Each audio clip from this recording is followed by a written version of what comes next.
Euh, Première partie, formule de Wallis.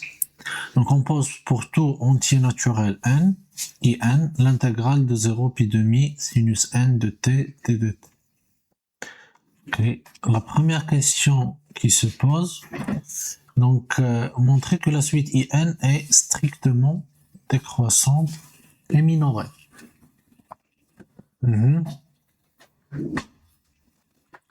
Comment vous avez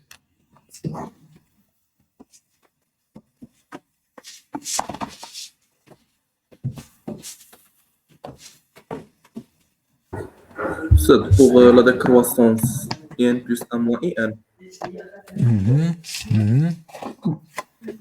Et pour la minoration, on peut dire que sinus est positif entre 0 et pi sur 2. Donc, sinus à la puissance n est positif, l'intégrale de quelque chose de positif est toujours supérieur à 0. Donc, il est minoré par 0. Ok, donc il nous demande de qu'elle soit strictement décroissante. Donc vous m'avez dit on calcule in plus 1 moins in, c'est ça? Oui. Oui. Donc ça donne l'intégrale de 0 à pi demi de sinus n plus 1 de t moins sinus de t. La puissance n. De t. Oui, après. On factorise par sinus n. Ok, d'accord. Donc l'intégrale de 0 pi demi sinus de t à la puissance n, facteur de sinus de t moins, moins 1. Ok. De t. Après. On étudie le signe de cette fonction. Oui, comment elle est le signe ici? Ça, elle est positive, n'est-ce pas? Oui. Oui. Donc, et ça? Négatif. Négatif, c'est-à-dire quoi? Inférieur ou égal ou strict? Inférieur ou égal. Ou égal. Donc, Oui. comment je peux dire qu'elle est strictement inférieure? Pour avoir ça strictement négatif, avez-vous une idée? Parce qu'il nous demande de qu'elle soit strictement décroissante. Vous voyez? Donc, ce que vous m'avez dit, il vous donne que IN est décroissant. C'est juste. Ouais.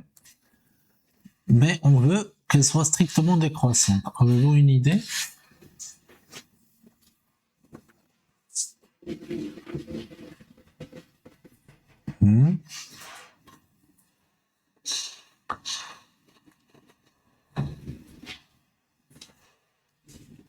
Ok, donc quand vous voyez or, vous voulez dire quelque chose? بغيت نقول لك خصك تحيدوا داك البوان زعما Exactement. اللي فيه Le problème. l'égalité. Ouais, ouais, ouais, exactement. On retire les points qui posent le problème d'égalité. D'accord? Et donc, quand est-ce que ça égale à zéro, par exemple? Donc, ce truc-là égale à zéro. Cette fonction. Quand est-ce qu'elle est nulle? Quand t est égal à 0, et on plie Hein. sur 2. Ok, donc on isole ces points. Or, quel que soit t entre 0 pi sur 2, vous avez sinus t moins 1, elle est inférieure à strictement à 0, et sinus de t à la puissance n est supérieur strictement à 0. Bien sûr, là, tu vas dire soit n, un élément qui appartient à n. Et maintenant, l'intégrale d'une fonction qui est strictement négative. Donc, elle est. Elle reste négative. Voilà, elle reste négative, exactement. Ok. Inférieur strictement à 0. Quel que soit t, 0, pi sur 2. Très bien. Et on intègre maintenant. Donc, l'intégrale de sinus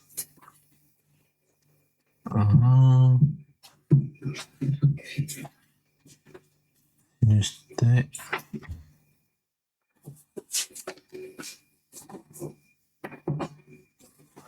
oui, on peut dire ça, ou encore on peut dire que cette fonction, cette intégrale déjà elle est négative. Donc cette fonction là déjà elle est négative.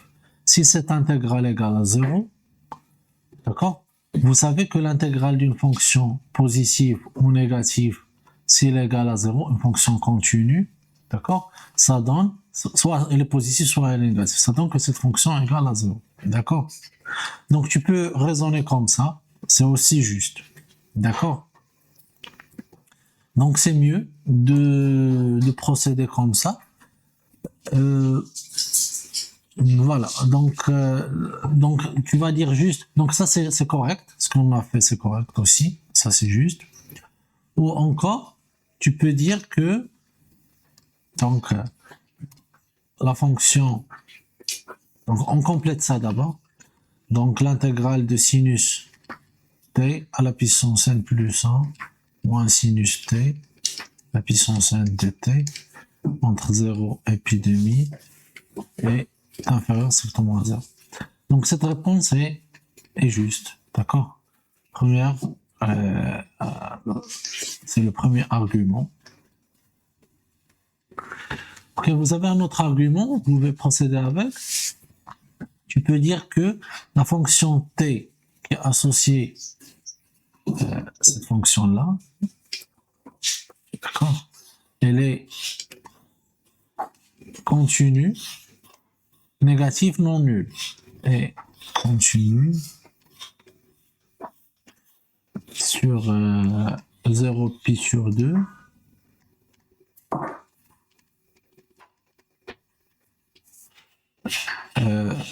négative et non nulle. Non nulle. Ok, et par suite, puisqu'elle est continue, négative et non nulle, ce n'est pas une fonction nulle, donc l'intégrale, son intégrale de 0 p demi de cette fonction-là est strictement négative. Si c'était strictement positif, ou bien s'il y a une fonction positive sur cet intervalle et non nulle, donc son intégrale, ça sera positif, strictement. أستاذ واش ما عندناش حتى كونديسيون بالنسبة لهاديك الارغيومون اللي درتي لينا بالحمر؟ négatif. Attendez, هذاك اللي فيه هاد لي تروا Oui. pas de condition. Ça, Oui, je par parle exemple. sur une fonction continue, sur un segment, bien sûr. Je parle sur ce cas, d'accord?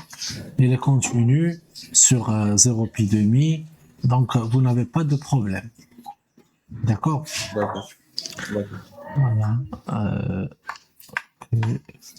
Et donc là, ce qu'on a utilisé, c'est la contraposée. D'accord? Donc on a utilisé cette application par contraposée. On a utilisé la contraposée de cette implication.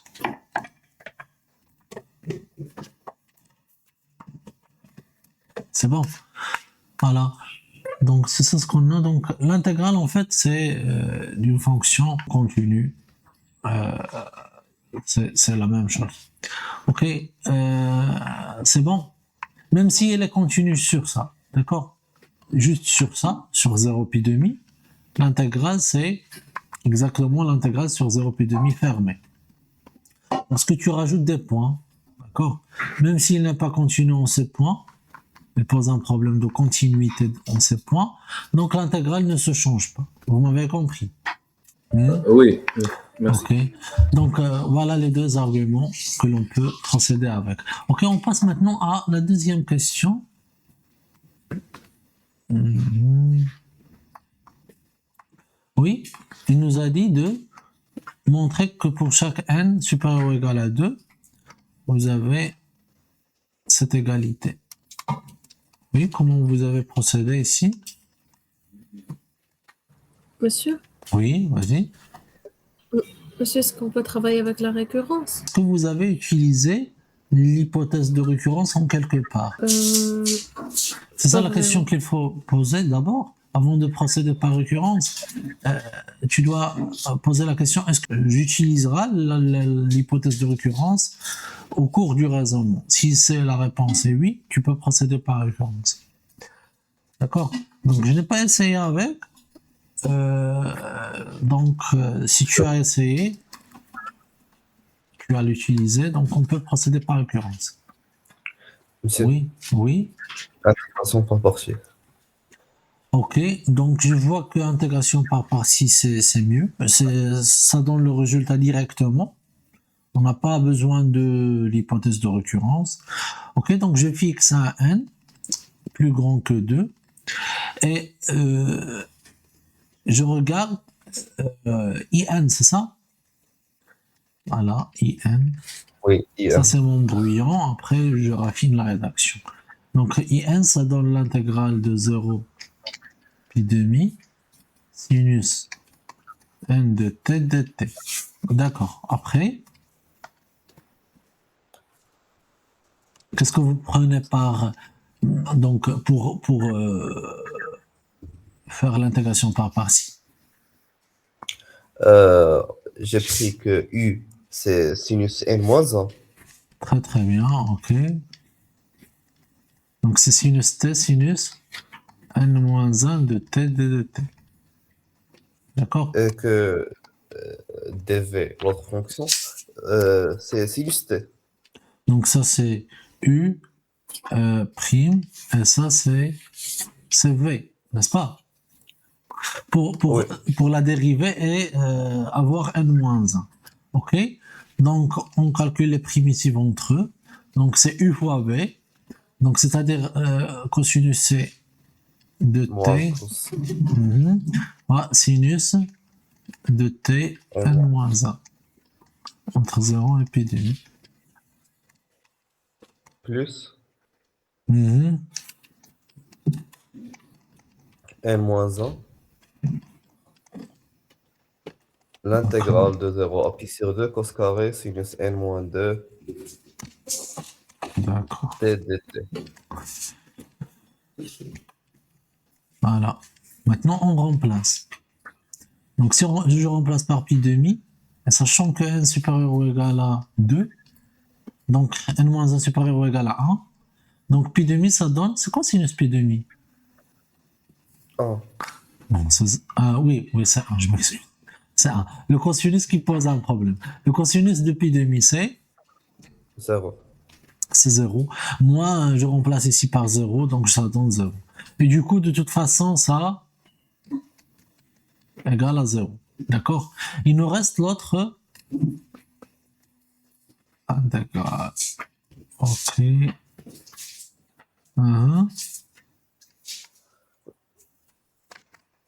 Après, qu'est-ce que je veux? C'est cos carré, c'est pas cos.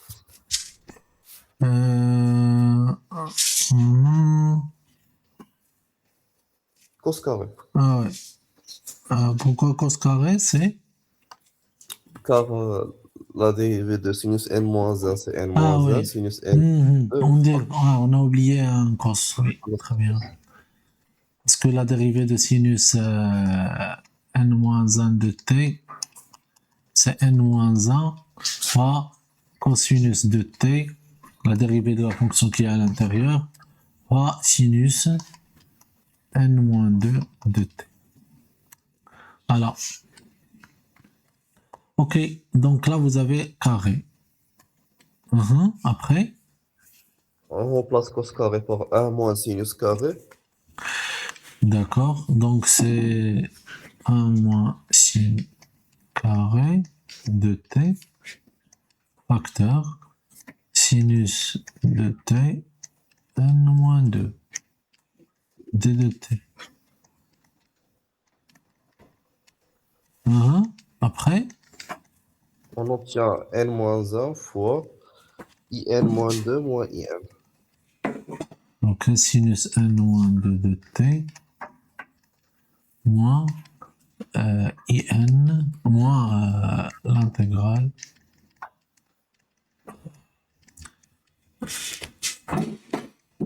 d de t. Et ça, c'est exactement n-1 facteur de in-2 moins in. Ok. Vous avez déjà in là. D'accord? Donc, je dois écrire ce qui implique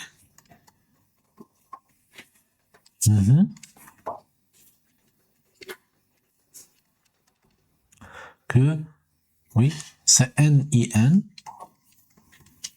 égale à N-1. J'ai juste développé N-1 facteur de N-2. C'est bon?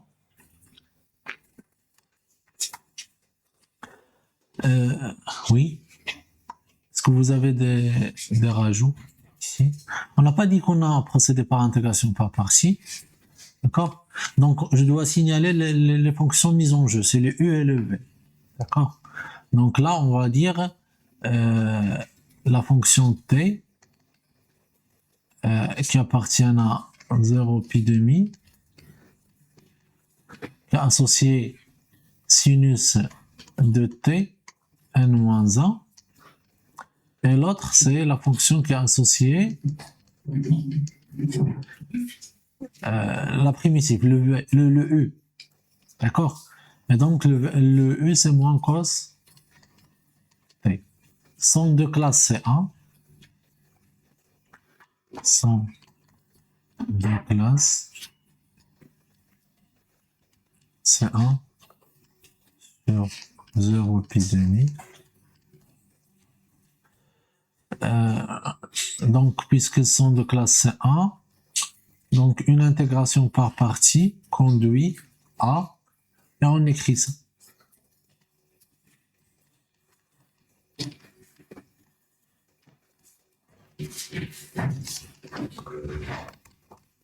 Voilà, pour avoir une bonne réponse.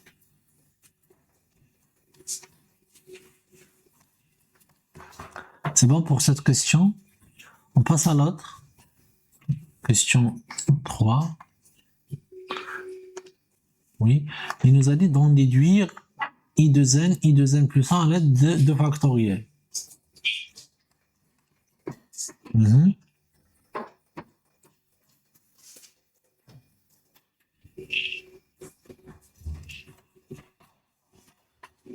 Monsieur, Oui, allez-y. par quoi on commence? 2n ou 2n plus 1? Par quoi on commence? 2n ou 2n plus 1? C'est ce que vous voulez, c'est la même chose. D'accord, I de n. Donc I de n. I de n. Ok. Soit n d'abord supérieur ou égal à 0. Un entier, n en entier. Ok, donc vous m'avez dit I de n. Ça donne quoi I de n? Égale à 2n moins 1 sur 2n fois I de n moins 2. 2n. Ah oui, très bien. 2n moins 1 sur 2n. Très bien.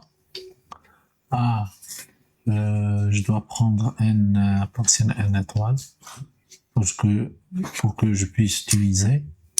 Oui, 3. I de n moins 2. D'accord? Et on fait la même chose, n'est-ce pas? Ouais. Donc, par des itérations Pour I successives. de Normalement, ça nous permet juste de conjecturer. Il s'agit de rédiger ça par récurrence, c'est mieux. Mais bon, on doit d'abord trouver ce que je dois montrer par récurrence. Donc là, ça donne I de n moins 3 sur 2 facteur de n moins 1, ainsi de suite, jusqu'à le dernier élément, c'est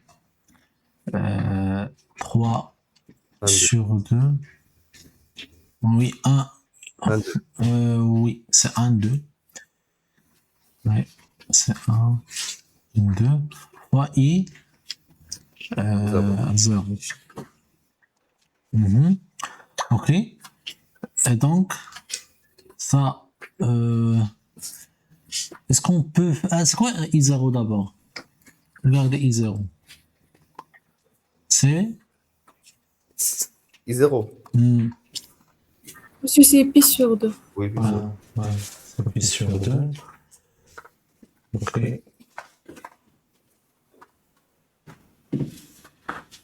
Voilà. Ok, et donc pour les autres, donc là, vous avez le produit des éléments impairs. Vous voyez, les entiers impairs. On peut faire mieux, on peut insérer les éléments pairs pour avoir factoriel. C'est bon? Alors,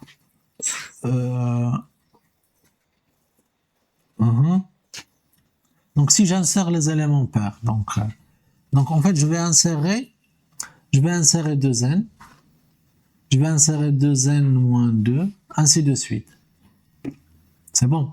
Donc ça donne finalement 2n factoriel divisé par, parce que nous a dit elle est à l'aide de factoriel. Donc là, c'est le produit des éléments pairs. Mais on a déjà inséré ces éléments ici. Vous voyez? Donc pour compenser ça, je dois diviser par les mêmes éléments. Donc c'est-à-dire le produit de 2K, K varie de 1 à n, d'accord? Ça, ce qu'on a déjà, et 2 à la puissance. à la puissance 2. Voilà, fois pi demi. Vous voyez, il devient 2 à la puissance 2 parce que déjà on a multiplié par les entiers pairs dans le nominateur. Et donc ça donne 2n factoriel divisé par, donc là vous avez 2 à la puissance de combien de fois? C'est 2 à la puissance 2 à la puissance 2n. L. à la puissance n. Après n factoriel, le tout à la puissance 2, pi demi. Et donc c'est 2n factoriel divisé par 2 à la puissance 2n fois n factoriel carré. Alors, c'est bon pour ça. Mais ce qu'on a fait là, on a conjecturé ce résultat que l'on doit montrer par récurrence. En fait, c'est simple. Le plus important, c'est de tomber dans la bonne formule. Donc là, par récurrence,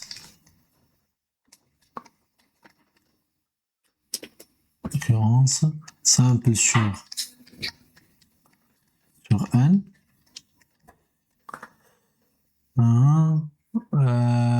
Et même pour n appartient à n, d'accord? Parce que là, on a pris pour les n appartient à n étoile. Et ce résultat, pourquoi je me débarrasse de 0? Parce que j'ai déjà divisé par n. Vous voyez? Mais bon, le résultat découle aussi pour 0. Donc c'est I0 égale à 1 fois pi demi. Donc c'est pi demi. Donc par récurrence simple, tu peux démontrer la propriété. Donc on démontre facilement la propriété I de n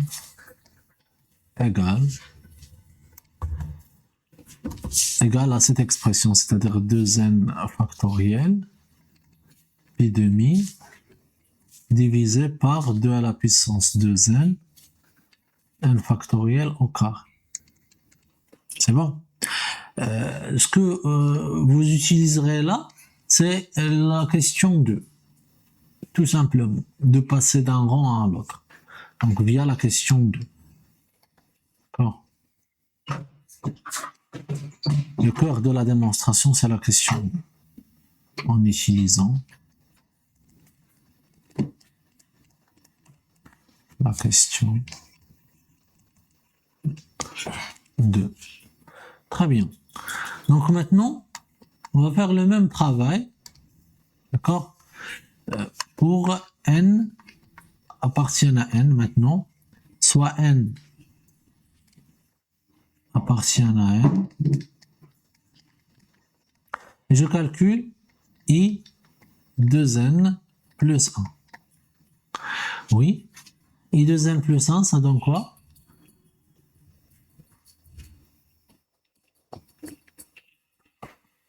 Allez-y. Monsieur, c'est 2n sur 2n plus 1 fois i 2n. C'est 2n sur 1 sur 2n plus 2. Oui. 2n plus 1. Fois i. Oui, monsieur. Euh, 2n. i 2n moins 1. Parce qu'on a retranché 2. Oui,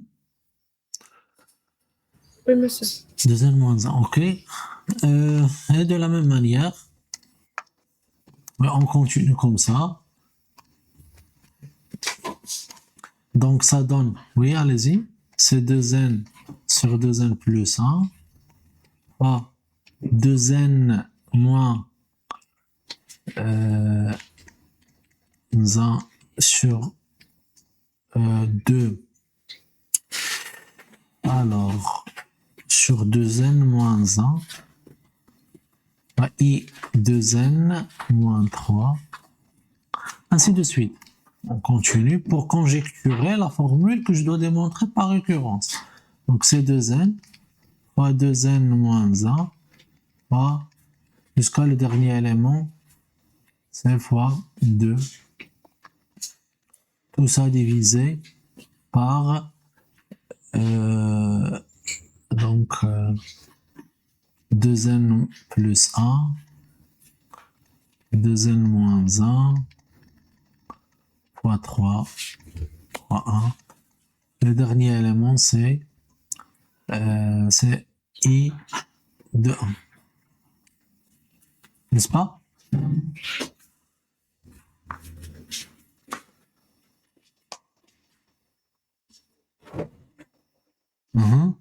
Est-ce que vous êtes d'accord? Que tout le monde a vu ce que j'ai fait? Oui, monsieur. Ok, donc ce produit, ça donne quoi? Allez-y, vous pouvez m'aider pour calculer ce produit à l'aide des factoriels.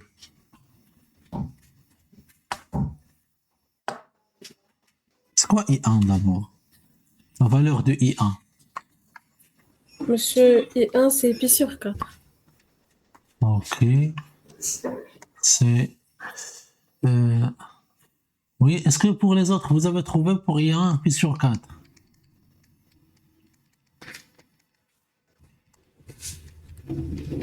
I1. Ouais. Monsieur, c'est 1, c'est pas pi Oh, sur 4. C'est un. Oui, cos-t, Oui, c'est 1. 0 pi demi, c'est 0 moins 1, donc c'est... D'accord, donc ça donne 1. Ok. Et donc là, vous avez à l'aide de factoriel. Alors, vas-y, comment je peux écrire ça? C'est combien de 2 là? Le nombre de 2.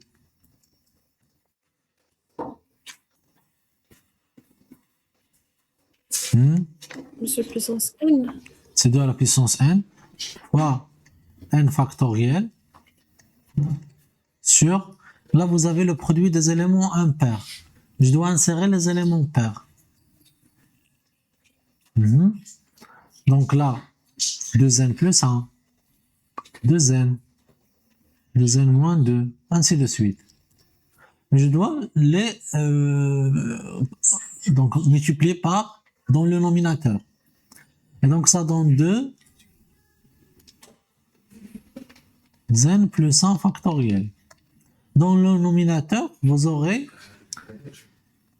alors 2n par quoi j'ai multiplié? Par 2n fois 2n moins 2, ainsi de suite, fois 2n, bon, fois 2. D'accord?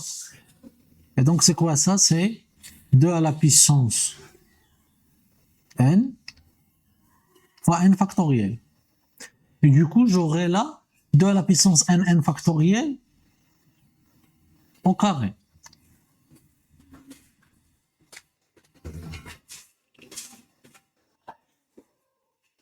C'est bon? Est-ce que vous êtes d'accord? Oui, monsieur. D'accord, donc sur 2n plus 1 factoriel. Ok, et donc par récurrence, je peux démontrer ce résultat facilement. Par récurrence simple. C'est de la même manière. Voilà. Ici.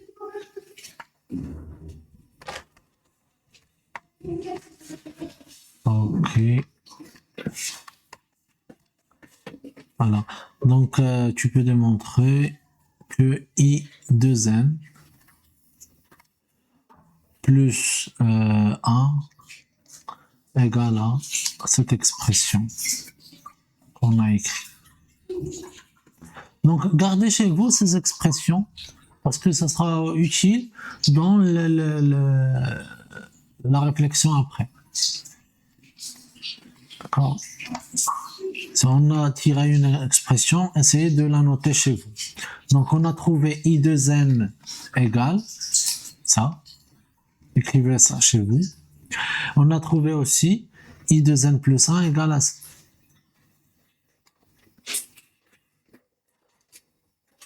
Une fois que vous finalisez l'écriture, veuillez me signaler.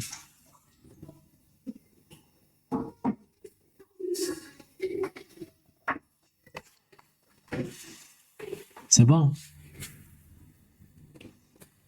Pour les autres, Zakaria, est-ce que vous avez écrit Oui. ça? C'est bon? Oui, monsieur. Ok. Donc, nous demande de montrer que n plus 1 est équivalent à in. Une idée? Monsieur, Oui, vas-y. monsieur, on peut utiliser la première question. C'est déjà que IN est strictement décroissant, donc on va l'encadrer par IN plus 1 et IN moins 1. Mhm. Attendez. Et on sait que IN mhm. plus 1 Allez-y, donc in est plus 1. positif. Ok, donc in plus Monsieur, 1 IN est compris. entre in et i. Elle est strictement décroissante, c'est ça? Donc ça sera Oui. entre in et i n plus 2. Et on divise, c'est ça? Monsieur, oui. D'accord. Donc in plus 1 est comprise entre... On divise par IN. Ouais. Ça, quel que soit n, appartient à n. N, oui. Ok, donc on divise par in. On peut diviser par in parce qu'elle est strictement négative. Ah non, elle est strictement positive sur 0 puis 2. Oui. Donc c'est entre in plus 2 et in. Et là vous avez 1. Maintenant, pour montrer qu'ils sont équivalents, donc je dois regarder qu'est-ce qu'on a là. in plus 2, in. À la question 2. Voilà. On Alors, revient à la question 2. ok, i2n plus 1 sur i2n sur in.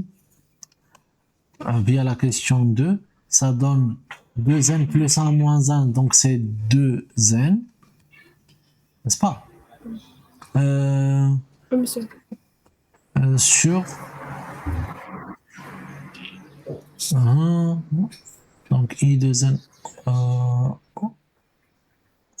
non, i de n plus 2, ça. I de n plus 2 sur in. Donc 2n plus 2, c'est 2n plus 1. 1, i 1. Et là, vous avez 2n plus 2. Donc sur 2n plus 2.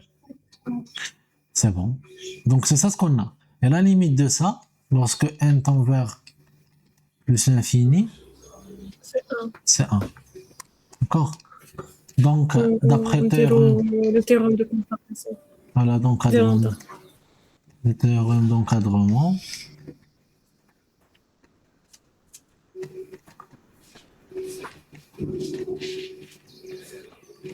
Donc, vous avez quel que soit bien la limite, lorsque n tend vers plus l'infini, du quotient in plus 1 sur un égale à. C'est bon. Et par suite, les deux suites sont équivalents. Les deux éléments. Voilà. Les deux termes. in plus 1 est équivalente à la suite in. La suite. Ok. On déduire la formule de Wallis suivante. Oui, qu'est-ce que vous avez fait dans cette question? Alors, donc vous devez écrire chez vous l'écriture qui fait intervenir pi. D'accord? Et une autre qui ne fait pas intervenir pi. Donc, qu'est-ce qu'on a trouvé pour i de n? Quel que soit n appartienne à n. Monsieur, il y a 2n factoriel sur 2 puissance n fois n factoriel au carré fois pi demi. ونستعملوا معها i 2n plus 1 حيث ما فيهاش pi. Donc, i de n plus 1 factoriel, 2n factoriel sur oh. Sur 2 puissance n fois n factoriel, le tout au carré. Donc, 2 à la puissance 1 sur 2 sur n factoriel, c'est ça? Fois 2 à la puissance n. Le tout au carré. Et in, i de n plus 1. Monsieur Ohnef, i 2n fois pi sur 2. Ok. Et l'autre? C'est 2 à la puissance 2n. 2 à la puissance 2n sur fois n factoriel au carré. Sur 2n plus 1 factoriel. Plus 1. 2n plus 1.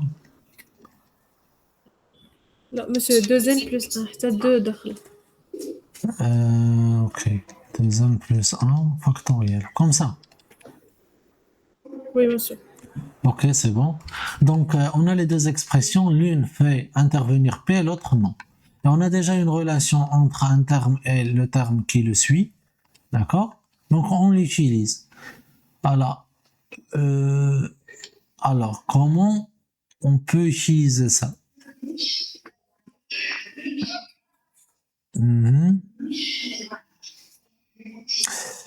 Oui, donc on a i de n équivalente à i de n plus 1. D'accord? Je remplace. D'accord? Et ce que je dois faire, c'est juste de tirer l'expression de pi demi. D'accord? Donc ça, elle est équivalente à ça.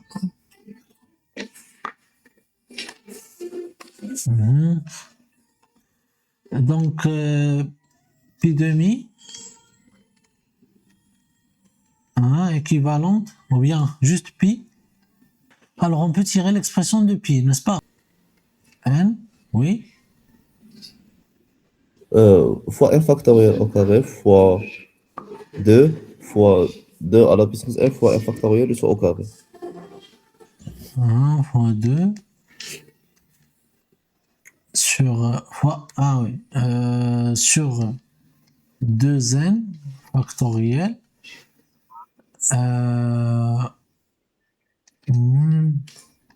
2n plus 1 factoriel, n'est-ce pas? Donc, qu'est-ce qu'il Ouais. manque Ouais. là? C'est de sorte de la puissance de n factoriel au carré. De la puissance de n, n factoriel au carré. Oui, après. Ouais. Ah, donc, c'est quoi l'équivalent de ça? Donc, qu'est-ce qu'il demande? Ah oui, donc c'est 2 à la puissance 4n. Déjà, on a 2 à la puissance 4n là. C'est 2 à la puissance 4n. D'accord? Et l'autre, hein, n factoriel à la puissance 4, très bien. Hein, l'autre, ça donne... 2n factoriel sur le carré fois 2n plus 1. hein? N? 2n factoriel. Ah, 2n factoriel. 2n plus... On n'a pas 2n 1 factoriel. fois 2n C'est 2n factoriel au carré. au carré. Oui. Fois 2. Ah oui, on a oublié un 2 là. Mais l'équivalent de ça, ah oui, donc là c'est 2. C'est 2n, d'accord? L'équivalent de ça, je le remplace par 2n. Donc ça donne la même expression, mais avec 2n. Ici 2n. C'est de l'équivalent de n, le tchèque. Ouais, ouais, Ah, bien de sûr. n, je suis. Oui, on a la disparition de ça avec ça, ce qui donne équivalente à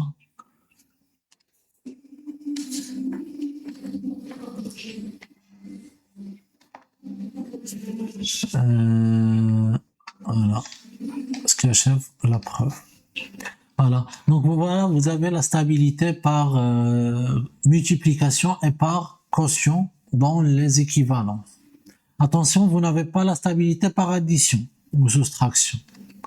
Par exemple, IN équivalent à VN, WN équivalent à SN. Tu peux pas dire que IN plus WN équivalente à VN plus SN. Vous m'avez compris. Mais le produit, oui. Le quotient, si ils ne sont pas nuls. D'accord? Tu peux quotienter, tu peux multiplier par un scalaire non nul. D'accord? Voilà. Ok, donc gardez à l'esprit ces propriétés-là. On veut prouver la formule de Stirling, c'est la suivante. C'est la formule de Stirling. On pose pour tout n appartient à une étoile Sn. Voilà. Il nous demande d'écrire Sn, ah oui, et de trouver équivalent de Sn plus 1 moins Sn. Équivalent à ça. D'accord? Oui, qu'est-ce que vous proposez? 6a. Monsieur, on calcule Sn plus 1 moins Sn ou maintenant on va déduire l'équivalence. Donc, ce que je dois faire d'abord, je vais calculer Sn plus simplement. Je développe sa expression de telle sorte à avoir une expression plus simple. Alors, maintenant, je regarde ça, c'est ln de 1 plus 1 sur n. D'accord? Je dois utiliser, donc il nous demande d'avoir une équivalence. Je dois utiliser le développement limité. Donc c'est n plus 1 demi. Donc c'est n plus 1 demi facteur. Donc, c'est quoi le développement limité de cette fonction? Parce que vous avez au voisinage de plus infini. Lorsque n au voisinage de l'infini, ça donne Monsieur, c'est 1 sur n 1 plus moins 1 voilà, moins 1 sur 2n sur carré. 2n carré, D'accord. plus 1 sur 3n à puissance 3, plus petit o de 1 sur n3. Ok, pourquoi tu as s'arrêté à l'ordre 3 et tu n'as pas complété jusqu'à, je sais pas, un tel ordre 4 ou 5? Pourquoi on a s'arrêté juste à l'ordre 3? Avez-vous une réponse pour les autres? Oui, parce que là, vous avez un équivalent, d'accord? Un équivalent, donc ici, Ah, monsieur, hein, monsieur, parce que ملي غادي نديفلوبيو ب n غادي تمشي لنا n مع n وغادي تبقى لنا تحت غير 3n carré. exactement. Parce qu'il nous demande ici d'un développement asymptotique à l'ordre 2. Vous voyez? Donc, je peux traduire cette question-là comme ça. Sn plus 1 moins Sn égale à 1 sur 12 n carré plus petit o de 1 sur 12 n au carré. D'accord? Mais si tu multiplies par une constante dans petit o, ça revient au même. C'est la même chose. Donc, c'est 1 sur 12 n au carré plus petit o de 1 sur n au carré. D'accord? Ce que j'ai utilisé là, c'est le fait que deux suites équivalentes, d'une manière générale, un équivalent à Vn, ça équivaut à dire que un moins Vn est un petit taux de Vn. Ou encore, un moins Vn est un petit taux de un. D'accord? Voilà, c'est ce qu'on a utilisé dans cette question.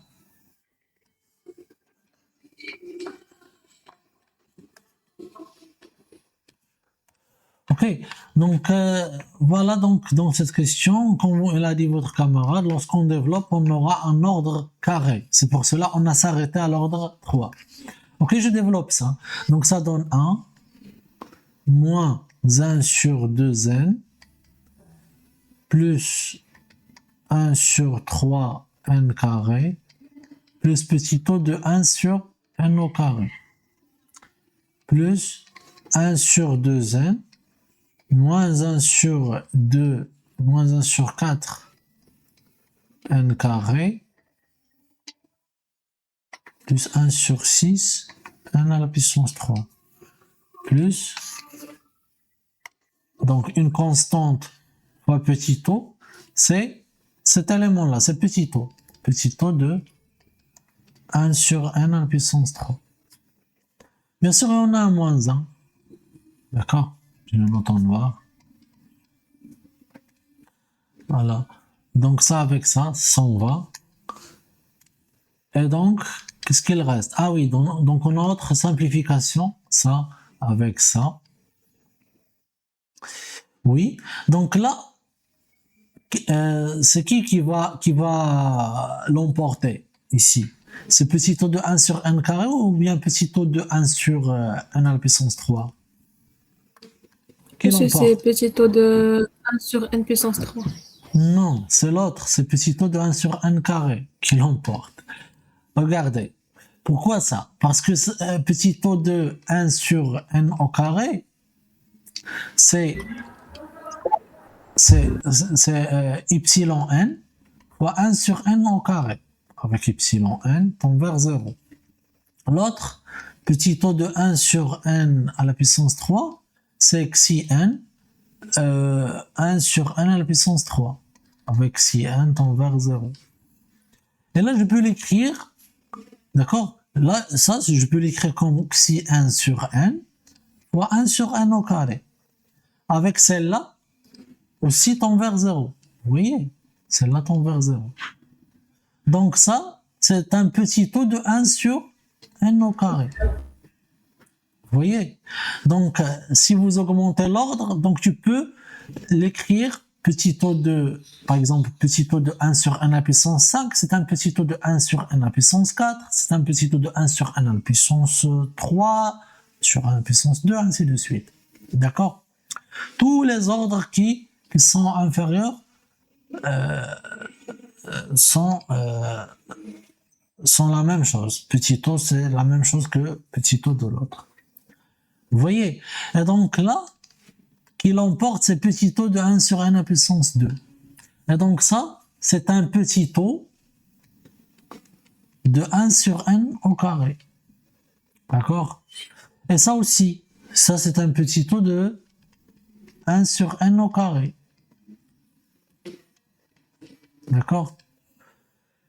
Parce que je peux l'écrire comme donc 1 sur 16 n fois 1 sur n au carré. Or, cette suite tend vers 0 lorsque n tend vers l'infini. Vous voyez? C'est bon. Donc, combien on a de petits o? Donc, petit o et petit o là. Donc, 3 petits o. Mais si tu multiplies petit o par quelque chose, c'est exactement petit o. D'accord? Donc, ça donne 1 sur 3n carré. D'accord? Moins 1 sur 4n carré. Plus 3 petits o de 1 sur n carré, mais qui est elle-même égale à petit o de 1 sur n carré. Si tu multiplies par n'importe quelle constante, ça n'a pas d'influence. Bien sûr, ça au voisinage de l'infini, lorsque n tend vers l'infini. Ok, je calcule maintenant. Donc ça donne 1 sur 12 n au carré plus petit o de 1 sur n au carré. Regardez ce que je vous ai dit auparavant. Donc ça, je peux l'écrire en fonction donc 1 sur 12 plus petit o de 1 sur n carré. C'est ce qu'on a fait. Qui est égal à 1 sur 12 n carré plus petit o de 1 sur 12 n carré. Et donc cette suite, elle est équivalente à cette suite-là. Conclusion. Sn plus 1 moins Sn équivalente à 1 sur 12 n au carré. Alors, est-ce qu'il y a quelque chose qui n'est pas clair ici? Avant de passer. C'est bon? Ok. Donc, passe. Non. Ok. Maintenant, la question B. Oui, 6B. On déduit que la suite Sn est convergente vers un réel lambda.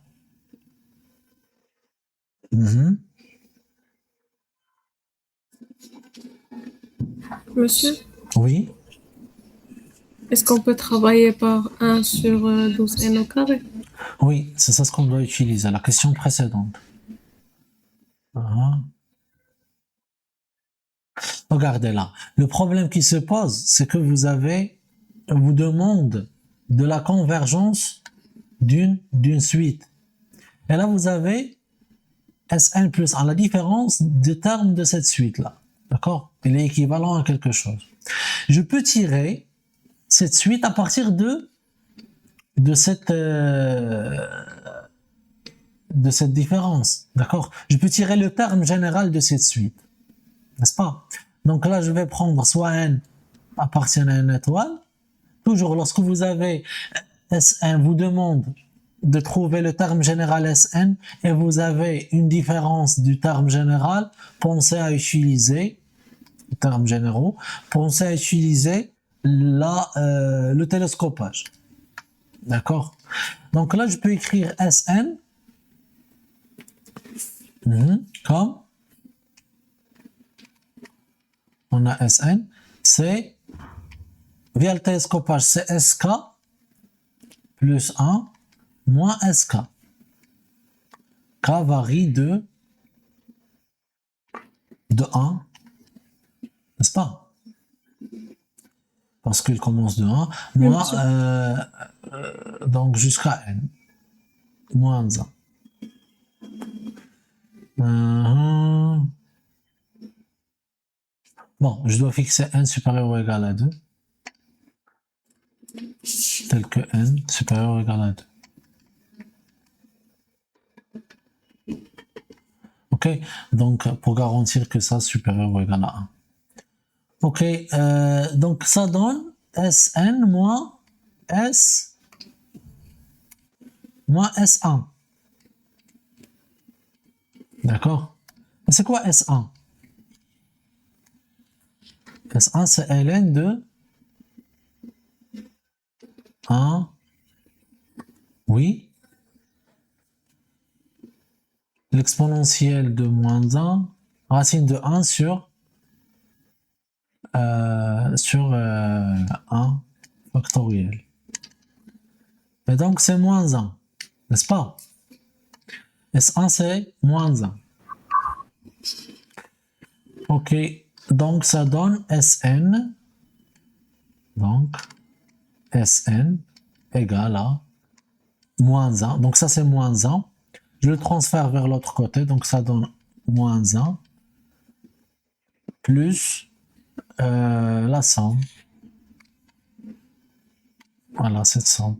L'avantage de cette somme télescopique là, cette somme là, j'ai déjà un équivalent de ça. D'accord?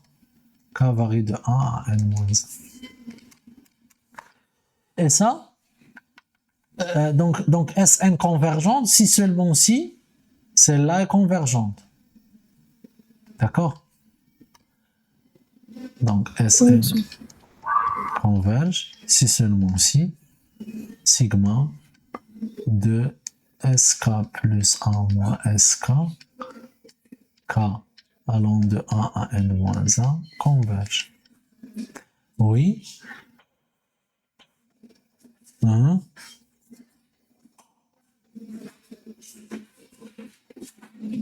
Et comment je peux utiliser le...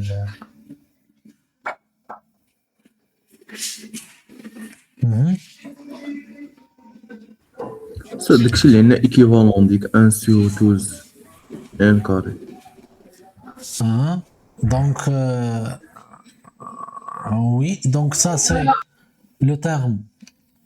Donc, c'est-à-dire que ça converge, ça c'est le terme général d'une série, d'accord? C'est seulement si la série de n supérieur ou égal à 1, Sn plus 1 moins Sn convergente, n'est-ce pas? Et ça c'est seulement si, puisque vous avez déjà, comme vous m'avez dit, l'équivalent de ça, Sn plus 1 moins Sn, équivalent à 1 sur 12 n au carré. Donc si seulement si n supérieur ou égal à 1, donc de Sn plus 1 moins Sn, donc c'est seulement si ça elle converge. D'accord?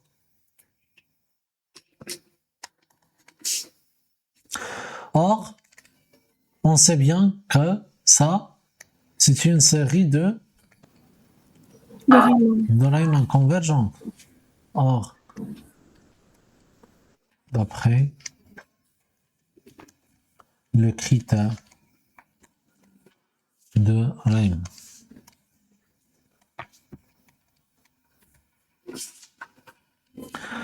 Donc, Sn est une suite converge. Notons lambda, la limite de cette suite.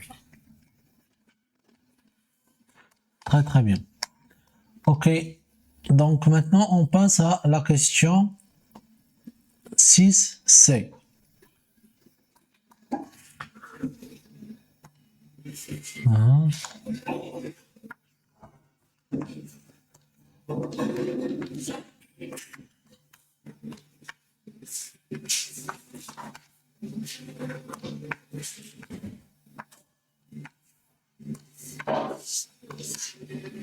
Oui, qu'est-ce que vous avez dans la question 6C? On vous demande de montrer ça.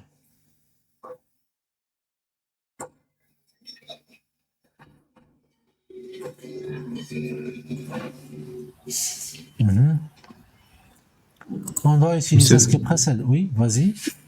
Oui, ln, on n'utilise que Sn converge vers lambda. Donc exponentielle.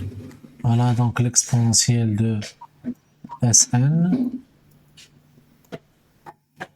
converge vers l'exponentielle de lambda. L'exponentielle de Sn, ça donne. C'est clair de passer par l'exponentielle parce que vous avez là l'exponentielle de lambda. Et donc là, vous aurez n à la puissance n, exponentielle moins n, racine de n sur n factoriel converge vers l'exponentielle de lambda. Parce que n converge jusqu'à l'infini. Ok, je divise, d'accord, par l'exponentielle de moins lambda, et donc j'aurai ça converge vers 1. Wow. Donc c'est l'exponentielle de moins lambda, et ça converge vers 1. Et donc les deux suites sont équivalentes. D'où cette suite-là, elle est équivalente à l'autre suite, exponentielle moins lambda, n factoriel. Ce qui achève la preuve. Ok. On passe maintenant à la question 7a. Donc à l'aide de 5, oui, de la question 5, montrer que lambda égale à 1 moins ln de racine de 2pi. Question 5. Ah, vous devez utiliser ce qui précède. Qu'est-ce qu'on a dans la question 5? On n'a que P équivalente quand n tend vers plus l'infini. Hein? Équivalente à quoi? 2 à la puissance 4n 2 à la puissance 4n, oui. fois n factoriel à la puissance 4 D'accord. sur n Sur fois 2n factoriel au carré. 2n factoriel Au au carré. carré. Ok. D'accord. Donc, on doit utiliser ça. Ça, نقدروا نمشيو من هنا نيش. Mhm. On peut appliquer la racine ici ou multiplier par Oui. racine 2, etc. Oui. Tu veux multiplier par 2. Et puis la racine. Le problème qui se pose, c'est l'ln. Tu peux pas Oui. appliquer l'ln. Oui. C'est le problème. Oui. On utilise la question précédente. N factoriel voit n à la puissance n exponentielle moins n racine n exponentielle moins lambda. Mhm. On injecte les expressions n factoriel plus n factoriel. Et enfin, avec les simplifications, je pense, on va dire une exponentielle.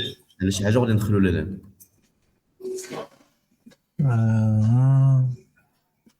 Donc, on utilise cette expression, moins racine de n. Après, qu'est-ce qu'on doit utiliser? N factoriel, est-ce que je peux déplacer exponentiellement lambda à l'autre côté pour lever exponentiellement lambda et on remplace n factoriel donc cette expression dans l'autre côté, dans l'expression de la question 5. Donc, vous avez... Ah oui, tu peux déplacer le lambda. C'est pas grave. Donc là, n factoriel, c'est exponentielle de moins lambda. Oui. On a ça. Donc, voilà, on peut tirer à partir de cette expression. Donc là, qu'est-ce qu'on aura besoin? De n factoriel à la puissance 4, c'est ça? Ouais. Et autre chose, c'est 2n factoriel. Donc, j'aurai deux expressions. Donc, si j'enlève à la puissance 4 ici, la puissance 4, donc ça donne ici n au carré, Ça, c'est n au carré. Ici, vous avez moins l'exponentielle, donc moins 4. Ici, 4. Ici, l'exponentielle de moins 4 lambda. D'accord. Donc là, ce que je vais faire, c'est je vais appliquer ça pour 2n factoriel. Donc ici, 2n à la puissance 2n, exponentielle de moins 2n. Donc là, c'est 2n. Et là, vous avez 2n factoriel. Et de plus que ça, je dois enlever le tout à la puissance 4. Donc, à puissance 2. 2. Donc, ça donne l'exponentielle de moins 2 lambda. Et si vous aurez 2n à la puissance 4n, n'est-ce pas? Ouais. C'est 4n. Ok. Exponentielle de moins 2, ça devient exponentielle moins 4n. C'est de la même manière. 4n.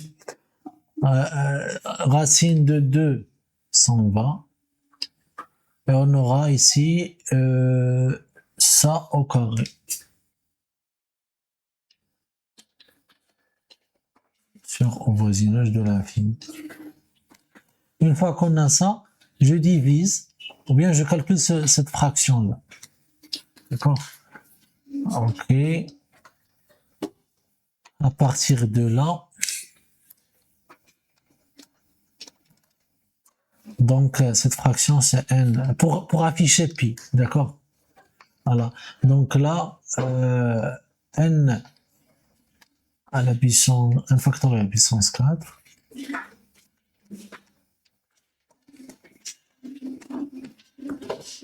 Ça équivalent à quoi? Alors si je quotiente, ça donne 1 sur... ça donne...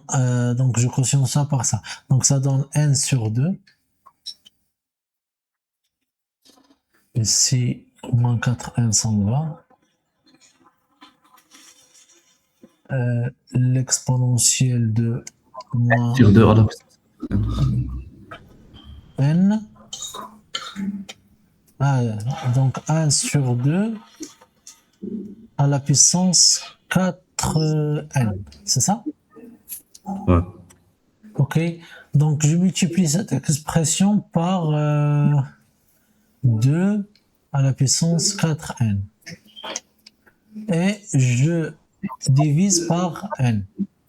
Donc, je divise par n, je multiplie fois 2 à la puissance 4n. Et donc, ça donne... On a des simplifications.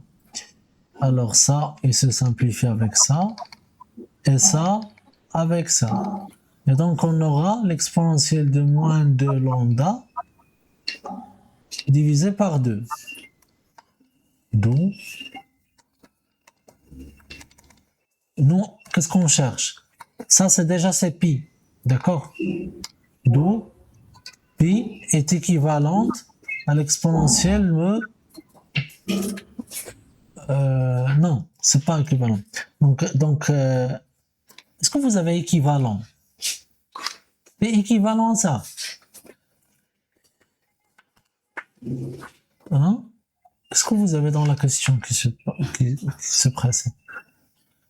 Monsieur, on a la limite de pi. Oui, c'est la limite de ça.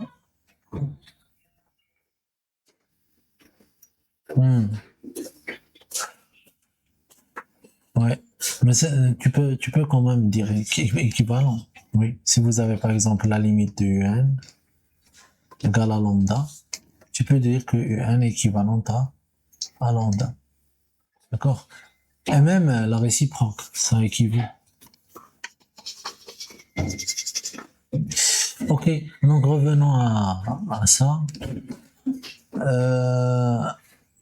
Donc la limite, ou bien donc pi Est-ce qu'ils sont équivalents? Ça équivalent à ça.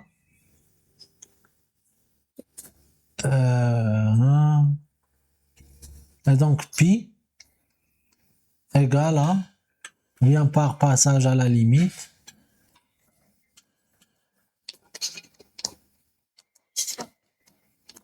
bien sûr la limite doit être non nulle. Si vous avez la limite de quelque chose de nul, tu peux pas dire que UN est équivalent à 0, ça c'est faux. D'accord? Donc par passage à la limite, vous aurez pi égale à l'exponentielle de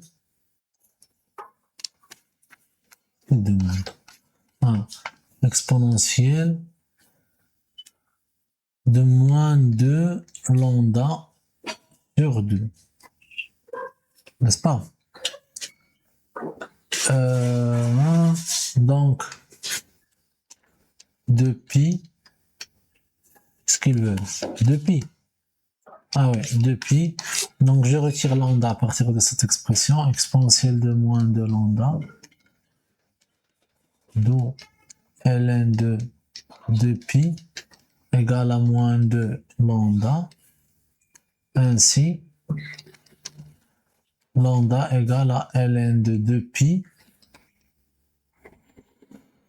sur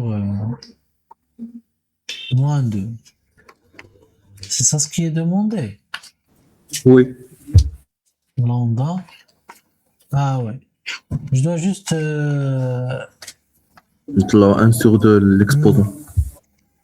c'est ln de racine de pi. Très bien. Ben, c'est tout. Ok.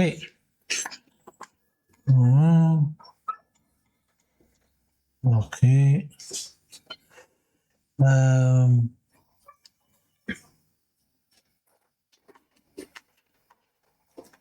Voilà. Là, je peux pas dire ici, je peux pas dire que ça équivalent à pi. D'accord? Comme ça. Pi équivalent à l'exponentielle moins 2 lambda sur 2. Parce que équivalent, c'est équivalent sur n. La question, c'est où le n? Vous voyez? Pour cela, j'ai dit par passage à la limite. C'est bon, tout est clair? Oui. Ok. Oui, monsieur. D'accord. Donc, je crois qu'il reste une question dans cette partie, c'est 7. Ok, à l'aide de... Ah oui, donc déduire la formule de Stirling. 7b. Comment je peux déduire cette formule? Je crois je dois utiliser ça. Monsieur, Oui. voilà, exponentielle moins lambda, c'est racine de pi. Oui, exponentielle de moins lambda ou bien de lambda? Là, moins lambda. Seulement exponentielle moins lambda. C'est bon, j'ai compris ce que vous voulez faire. Exponentielle de moins lambda, c'est de pi. Racine de pi. Racine de pi. Oui. Et Oui. on injecte Mhm. dans l'expression de la question 6c. D'après la question 6, c'est on a n à la puissance n, exponentielle moins n, racine de n, exponentielle de moins lambda équivalente à n factoriel. D'où, comme vous m'avez dit, on injecte cette expression, ce qui donne n factoriel équivalente à racine de 2 pi. Racine de 2 pi. C'est-à-dire que racine de 2 pi n. Je mets tout dans la même racine. 2 pi n. Oui, racine de 2 pi n. Oui, c'est exact. Donc ça, c'est n à la puissance n sur l'exponentielle comme ça. Tout à la puissance n. C'est tout. Et donc on a abouti la formule de Stirling. Ça vous aide dans les limites. C'est utile. Il donne donc un équivalent du factoriel. D'accord? C'est puissant. Donc rappelez cette formule où donc je vous recommande de prendre un carnet sur lequel vous prenez toutes les formules que vous pensez qui sont intéressantes, d'accord? Qui sont de nouvelles formules pour vous. Donc ça sera utile, vraiment. Développement asymptotique de n factoriel. D'accord. Vous avez deux séries, sigma un, sigma de Vn, deux séries de termes positifs, termes réels positifs convergents. Pour tout entier n, on note Rn égale à ça, c'est le reste, au cas de convergence. Ah oui, donc ils sont convergents, donc on peut parler du reste. Et Tn aussi le reste. Voilà. On suppose que Un équivalente à Vn montrait l'équivalence des restes. Oui. En cas de convergence, vous avez déjà vu ce résultat. En cas de convergence, si Un équivalent à Vn, ça implique que le reste Rn est équivalent au reste Rn' de l'autre suite.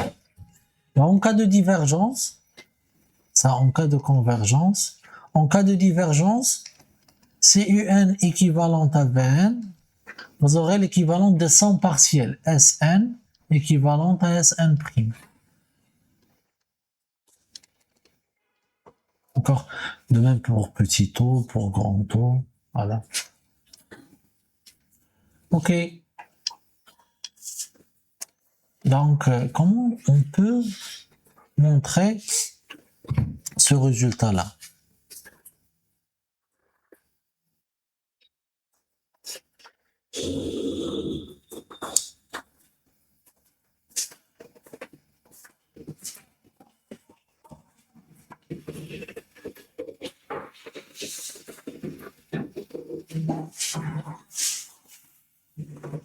Ok. Donc on commence doucement. On a eu un équivalent à Vn. Comment je peux traduire ça? En fonction de petit o.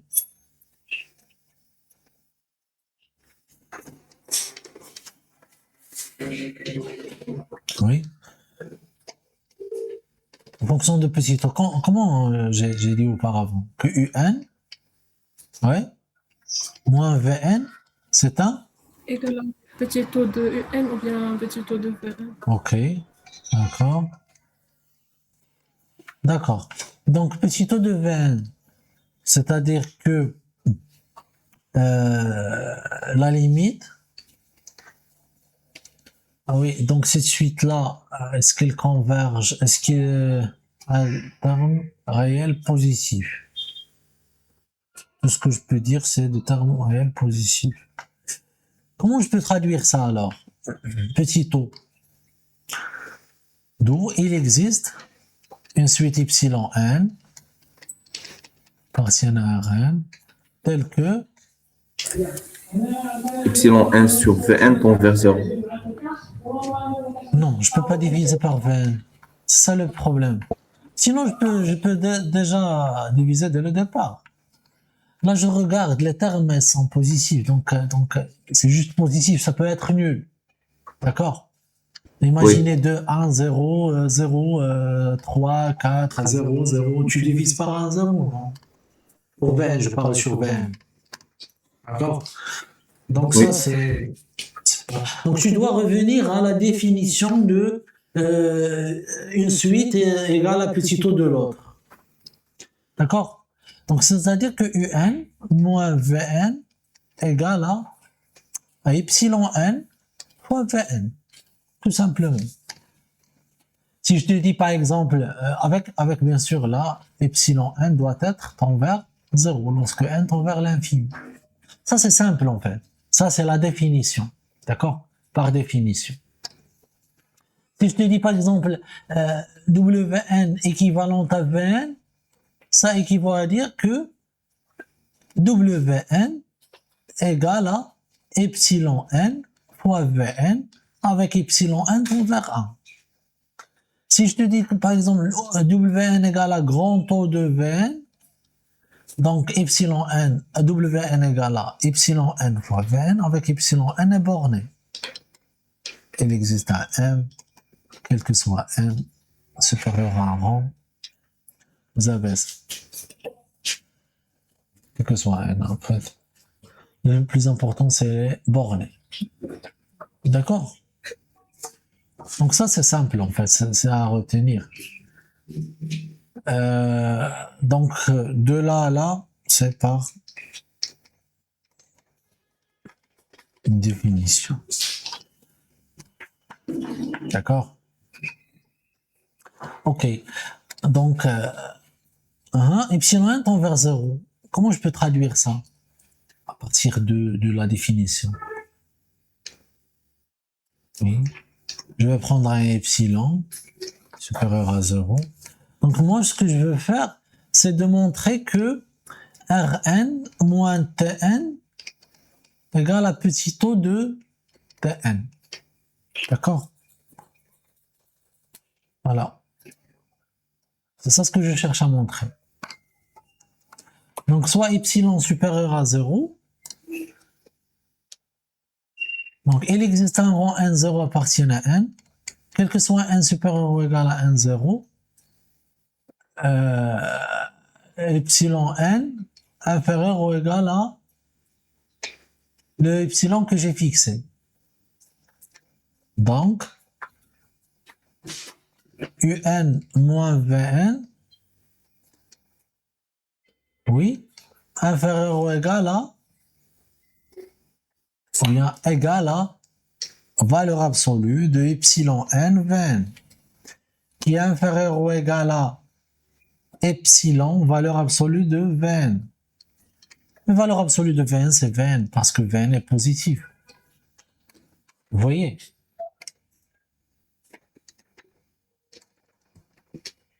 Vn en termes positifs, ils ont dit ça.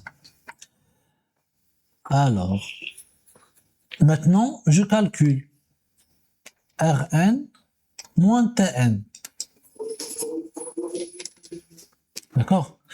Donc ça donne la somme des UK moins VK, n'est-ce pas? Avec K varie de n plus 1. K de n plus 1 plus l'infini. واش عندي الحق ندير هاد الباساج Quel passage? ديال ار ان موان تي ان وانا ما عندي حتى ايدي على الانفيني. Non.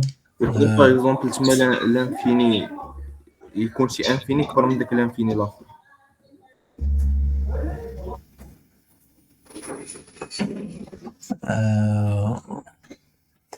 Attendez. Donc là, si vous avez deux séries convergentes, sigma de UN et sigma de Vn convergentes. D'accord?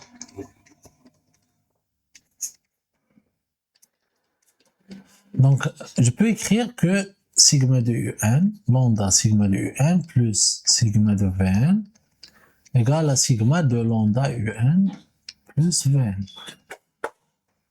N'est-ce pas? Oui. À condition qu'elles soient convergentes. D'accord? Oui. Maintenant, la question qui se pose,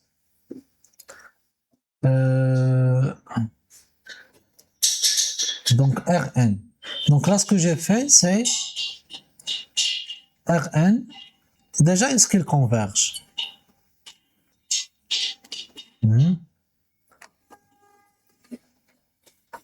Est-ce qu'elles sont convergentes? Est-ce que Rn converge? Les séries sont convergentes. Sigma de Un converge. Le sigma de Vn converge. Donc, le reste Rn tend vers 0 lorsque n tend vers plus infini. N'est-ce pas? Oui. Oui. Et de même pour l'autre reste tend vers 0. OK?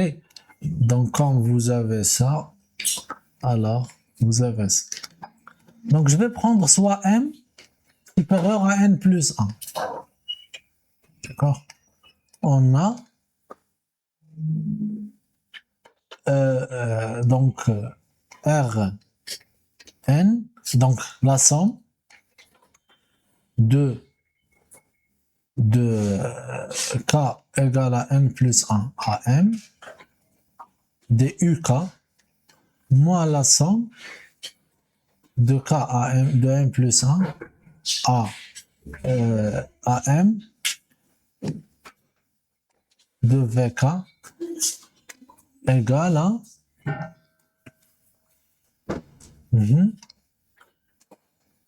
que ça. Je peux mettre les deux dans la même somme, n'est-ce pas? Oui. Et la somme est comme en V.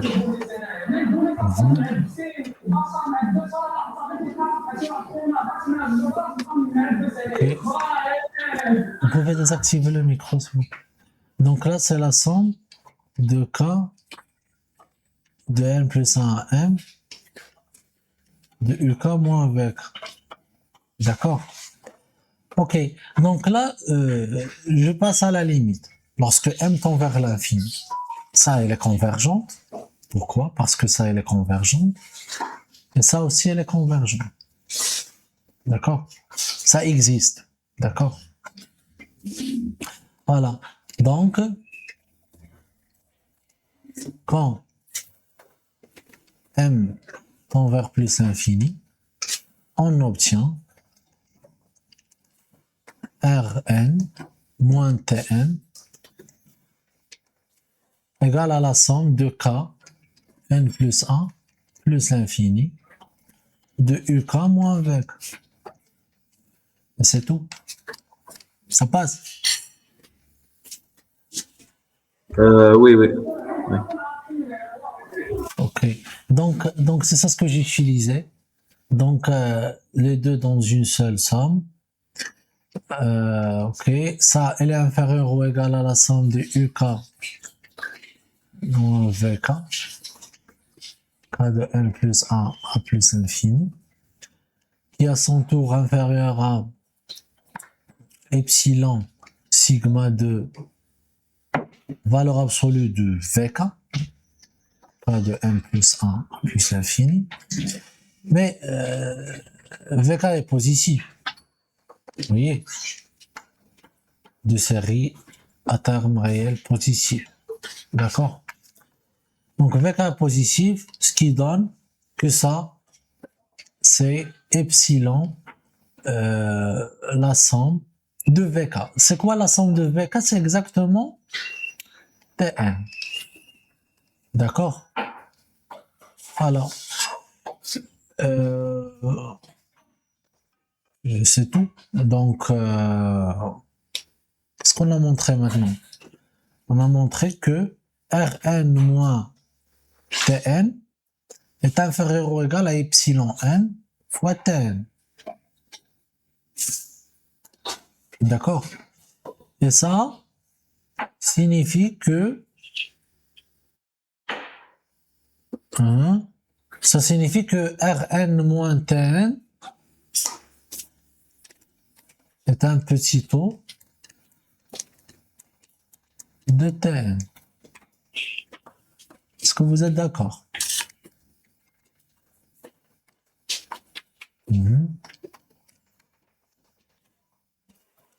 Que tout le monde a vu ce passage. On a fixé un epsilon. Il existe un n0. À partir de lui, vous avez Rn moins Tn inférieur ou égal à epsilon Tn. Voilà. Et donc, à partir de ce qui est en jaune, on peut tirer que Rn moins Tn est un petit taux de Tn. C'est bon? Ou je détaille quelque chose qui n'est pas clair? Monsieur, est-ce que c'est de la même manière? Allez-y. Avez-vous une idée? Donc, vous avez un équivalente, lorsque n tend vers l'infini, à 1 sur n carré. Rn, c'est la somme des UK. Donc, si j'utilise ce qui précède, j'aurai Rn équivalent à la somme de 1 sur k au carré. K varie de n plus 1 à plus l'infini. Voilà. Est-ce que je peux dire que ça est équivalent à n? 1 sur n.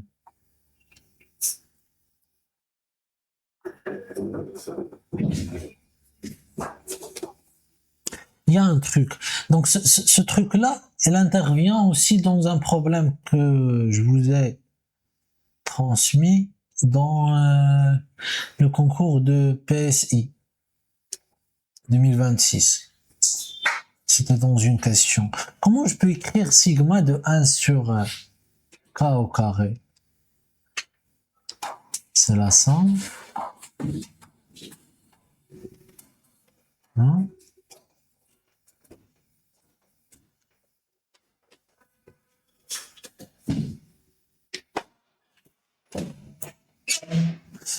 Oui.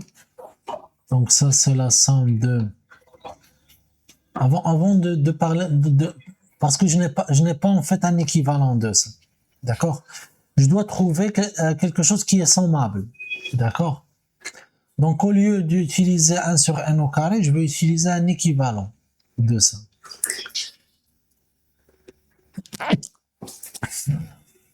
Et l'objectif, c'est de travailler avec un équivalent dont je connais sa somme.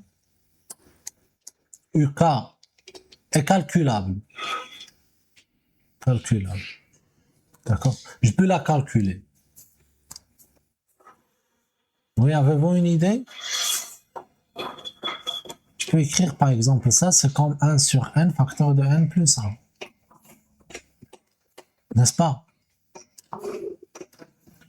Et donc Rn est équivalente à 1 sur k facteur de k plus 1. Mais 1 sur k facteur de k plus 1, je peux la calculer. N'est-ce pas?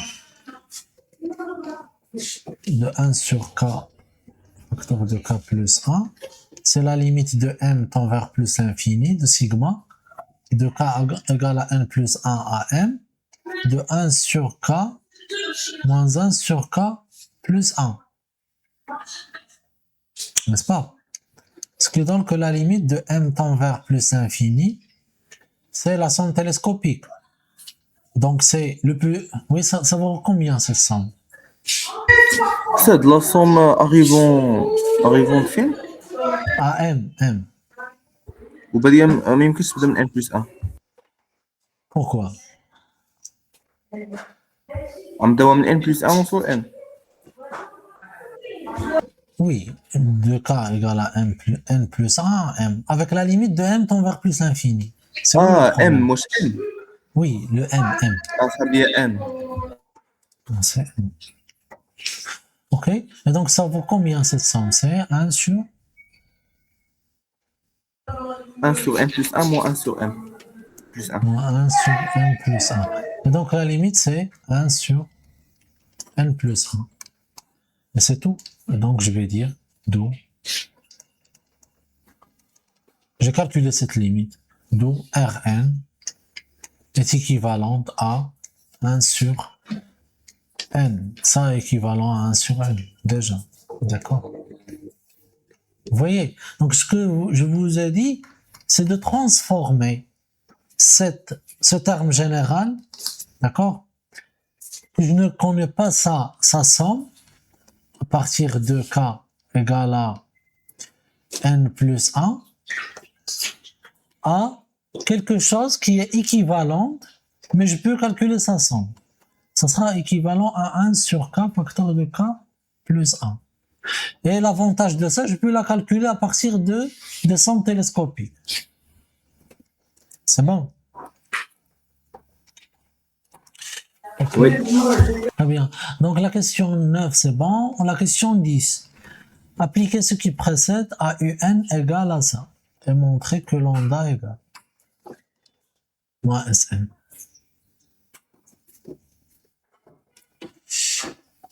Hein? Si j'applique ce qui précède, donc on a UN. Ça vaut combien ça? UN. Ce qu'on a trouvé dans Sn moins Sn plus 1. Monsieur, elle est équivalente à 1 sur 12 n au carré. Elle est équivalente. Donc vous avez. 1 sur 12. Attendez. UN. Qu'est-ce que vous avez dans UN? C'est. Monsieur, Sn. Ah ouais, ouais. Sn moins Sn plus 1. Qu'est-ce qu'on a dedans? Monsieur, on a Sn plus 1 moins Sn, elle est équivalente à 1 sur 12 n au carré. Attendez. Donc Sn plus 1 moins Sn équivalente à 1 sur 12 n carré, n'est-ce pas? Comme ça. Oui, monsieur. Oui. Alors, donc vous calculez Sn moins Sn plus. Et là, c'est la même chose pour Sn moins Sn plus 1. Donc Sn moins Sn moins 1, elle est équivalente à 1 sur 12 n moins 1 au carré. N'est-ce pas? Qui est lui-même équivalente à 1 sur 12 n au carré. D'accord? Ça d'après quelle question? Monsieur, c'est la question 6A. Très bien. Donc d'après la question 6a, vous avez ça. Ok. Donc, si je multiplie par 12, j'aurai bien le cas de UN équivalent. D'accord? Donc, 12 Sn moins 1 équivalent à 1 sur 12, 1 sur n carré.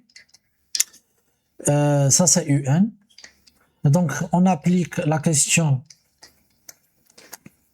précédente, c'est-à-dire la question 9. J'aurai alors Rn équivalent à 1 sur n. Mais c'est quoi Rn? Rn, c'est la somme des UK, d'accord? Avec Rn, qu'est-ce que vous avez dans Rn? C'est la somme des UK, c'est-à-dire 12 SK moins SK moins 1. K varie de n plus 1 à plus l'infini. Oui, que vaut ça? Ça c'est 12. La limite, lorsque m tend vers plus l'infini, de sigma de k de n plus 1 à m, de sk moins 1. Alors, c'est 12. Donc ça, le plus petit, ou bien le plus grand, ça va prendre la plus grande valeur, d'accord? C'est-à-dire que Sm est le plus petit des indices, il va prendre cette valeur. Donc c'est S, n plus 1, on remplace k par n plus 1, donc ça donne Sn. D'accord? N'oubliez pas, il y en a une limite lorsque m tend vers plus l'infini. La limite de Sm, c'est lambda. Et donc c'est 12 lambda moins Sn. Ok. Ah oui, donc il ne reste qu'à injecter cette expression ici. D'où lambda moins Sn est équivalente à 1 sur 12. J'ai divisé par 12 fois n au carré. Ça passe?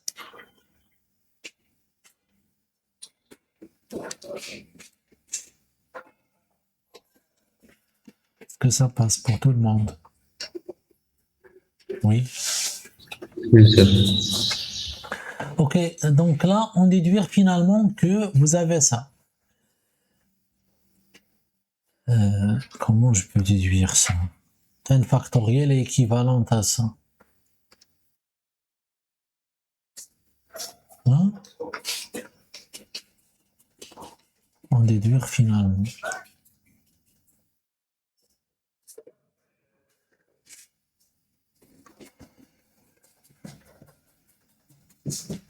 Vous avez une expression de déjà de n factoriel auparavant.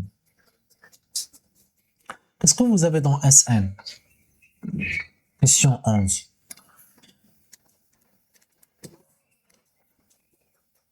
Ou bien lambda moins Sn. Monsieur, tout à l'heure, on avait trouvé que lambda égale à moins ln de racine de 2pi. Ok, or lambda égale à moins ln de racine de 2pi. De 2pi. Ok, donc je regarde qu'est-ce qu'il va donner. Donc ça donne moins, donc c'est lambda plus ln de n factoriel sur exponentielle moins 1 racine de lambda. Donc c'est ln de racine de 2 plus. Ok. Après, oui, je peux.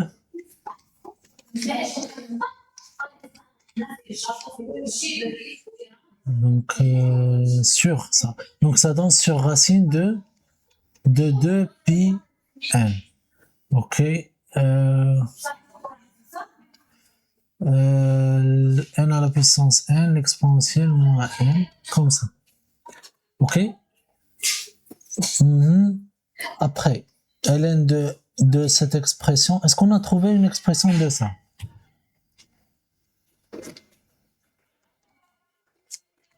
C'est ln de... C'est l'expression d'IL.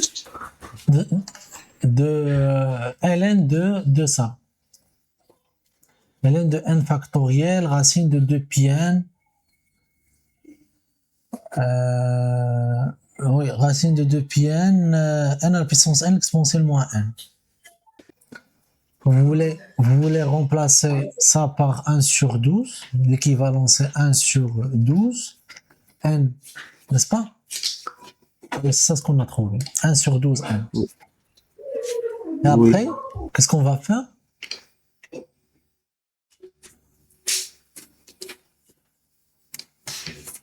Si j'ai bien compris ce que tu m'as dit, tu veux utiliser le fait que si vous avez cette suite équivalente à cette suite, d'accord, je dois prendre l'exponentielle de cette suite équivalente à l'exponentielle de l'autre. Si j'ai bien compris. Oui. Non, Oui. ça c'est faux. Ça c'est faux. Vous devez avoir d'abord que un moins Vn tend vers 0. Attention. D'accord? Si vous avez ça, et vous avez le un équivalent à Vn, vous pouvez dire alors que, à partir de là, que un, l'exponentielle de un, équivalente à l'exponentielle de Vn. D'accord? Contre-exemple, tu peux prendre par exemple n plus 1 est équivalent à n. Est-ce que je peux dire que l'exponentielle de n plus 1 est équivalente à l'exponentielle de n? C'est-à-dire que l'exponentielle est équivalent à 1. Oui. D'accord. Bien sûr. D'accord. Donc là, ce qu'on doit utiliser, donc c'est le petit tout. D'accord? Donc on transforme ça en petit tout. C'est quoi la règle que je vous ai énoncée auparavant? Un équivalent à Vn Donc, lambda moins Sn, oui,